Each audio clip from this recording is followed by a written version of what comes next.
Vocês já perceberam que nesses últimos dias é possível ver que o mundo já está a mudar de caráter, mudar da sua identidade, deixar a sua identidade e usar uma outra identidade que não vai de acordo com a vontade de Deus. Estou cá na África. Na África é possível ver as pessoas deixando ao lado o cristianismo e seguindo o mundanismo, principalmente ao lado dos jovens. Se calhar estou a falar com um jovem que está me assistindo agora.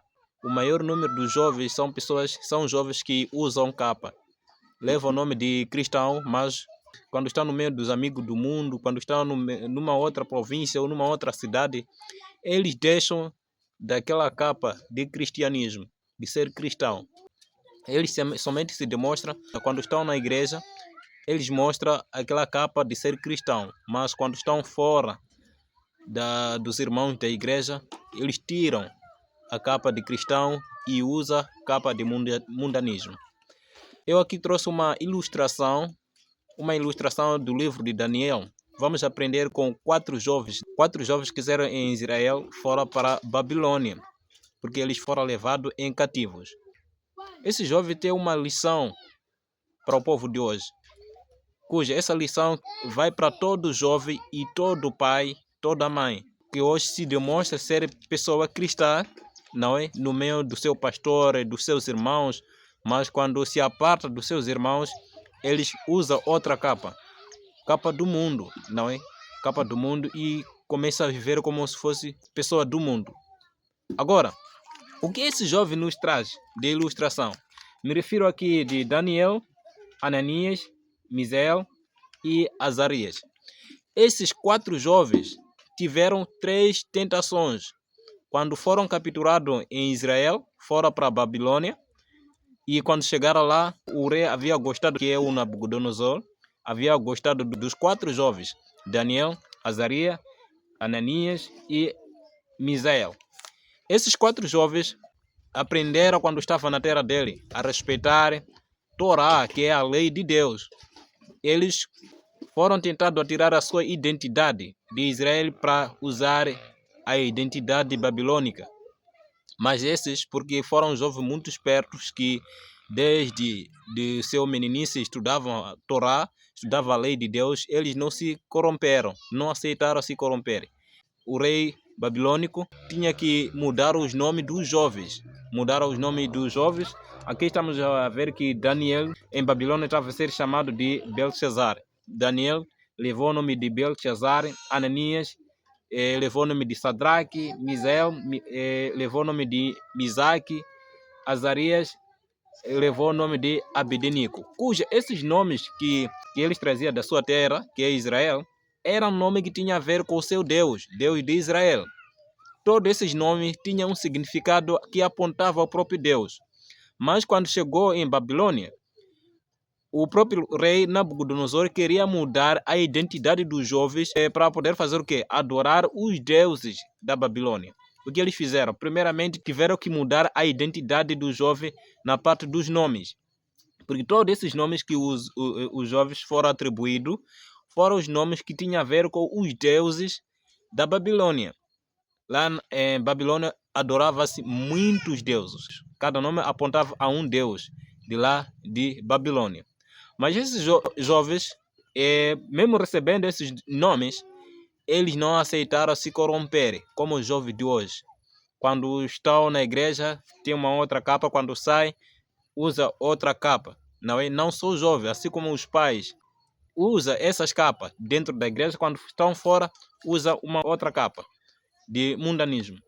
Então, eles não aceitaram ser corrompidos nessa parte dos nomes. Ainda continuaram a adorar o seu Deus, mesmo tendo esses nomes. Porque cada nome que eles foram dados apontava nos seus deuses. Eles não se corrompiam. Então, lá em Babilônia, havia templo de prostituição, em que cada pessoa, cada mulher, ia naquele templo para perder a sua virginidade, ia naquele templo para se entregar a qualquer homem dentro do templo, não é?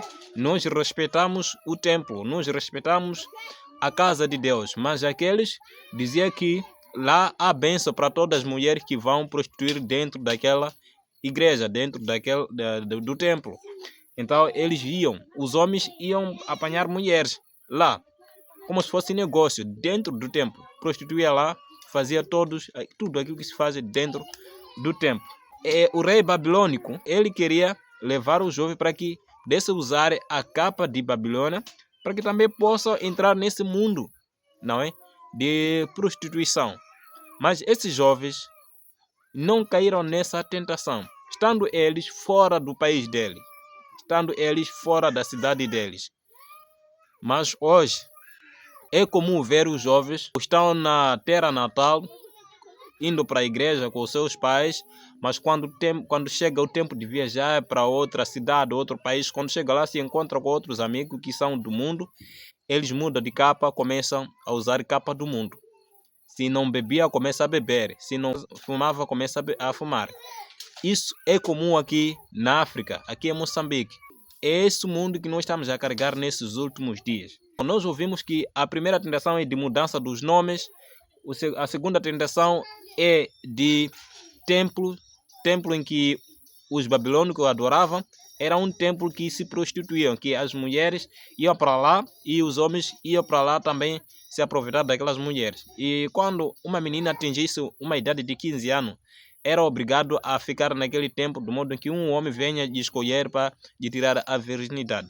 Então, isso acontecia lá naquela época. Mas esses homens, esses jovens não se corrompiam por tantas coisas que se oferecia lá. A terceira tentação que eles tiveram foi da comida, não é? Porque o Nabucodonosor havia gostado desses jovens para poder servir no palácio, neste caso, lá no palácio do rei.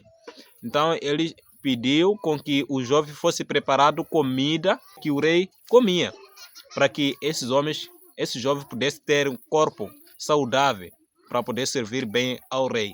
Mas esses jovens não se corromperam com aquela comida que o rei bebia, comia na mesa dele. Ele sabia dizer que essas comidas ia contra a vontade de Deus, porque era comida sacrificados aos ídolos. Eles não tiveram medo, por mais que a sua rejeição poderia lhe custar a vida, mas eles continuaram firmes, não aceitaram se corromper, não aceitaram receber comida do rei, por mais que podia pagar pela vida deles, mas eles continuaram firmes e pediram verdura, e com isso em 10 dias eles tiveram um corpo saudável, tiveram tudo aquilo que o rei precisava em um jovem saudável. Então, nesse contexto, Deus abençoou esse jovem e foram o jovem mais sábio da Babilônia. Então, todo aquele que opta em ouvir, em seguir os mandamentos de Deus, a vontade de Deus e respeitar, mesmo que esteja numa terra alheia, numa terra que não é sua terra natal, então você nunca tente mudar do seu caráter ou usar uma outra capa que não seja capa que você conhece, que é de cristianismo. Isso tem acontecido. E o fim dessas coisas, as pessoas recebem maldição. Então esse jovem, ao contrário de receber a maldição, porque eles optaram em seguir a vontade de Deus, eles receberam a bênção e com isto tiveram sabedoria. Agora, se nós também andarmos nessas caminhadas, nessas pisadas em que os nossos irmãos pisaram lá no passado, então nós vamos ter bênção e sabedoria. Sabedoria vem de Deus, a bênção vem de Deus. Mas quando você muda a capa, querendo ser como o mundo é, você vai receber maldição e você será uma pessoa desobediente perante Deus. Então vamos ser como esses 4 jovens que não aceitaram se corromper e eles continuaram firmes lá em Babilônia e com isso foram abençoados por Deus por uma sabedoria enorme. Por fim, eles ganharam o cargo de ser governadores. Eles governaram em Babilônia por causa da sabedoria que Deus havia colocado neles, por causa da fidelidade que Deus havia dado a esses 4 jovens. São essas 3 tentações que os jovens tiveram, não é? Tentação de ser mudado os nomes, tentação de templo, que todo homem podia ir se divertir com aquelas mulheres dentro do templo, tentação de comidas, que eles não se corromperam por conta de comida. Então, temos que ser também como esse jovem. Bem, esse é o conselho que eu queria trazer para vocês. Eu não sei se na vossa terra está a acontecer também, em que as pessoas estão mudando das suas características, usando características mundanas, não é? Mudam de capa. Eles são cristãos quando estão na igreja, mas quando chegam fora, se encontram com aqueles amigos de fora, eles mudam também e ficam como camaleão. Quando está numa cor verde, camaleão muda de cor. Quando está numa cor vermelha, também copia a cor vermelha. Não sei se isso está acontecendo também lá na vossa terra, mas é isso que tem acontecido cá na África. Então, penso para que possa deixar o seu comentário. Para aquele que não é inscrito, penso para que possa se inscrever e ativar o sininho das notificações. Até no próximo encontro.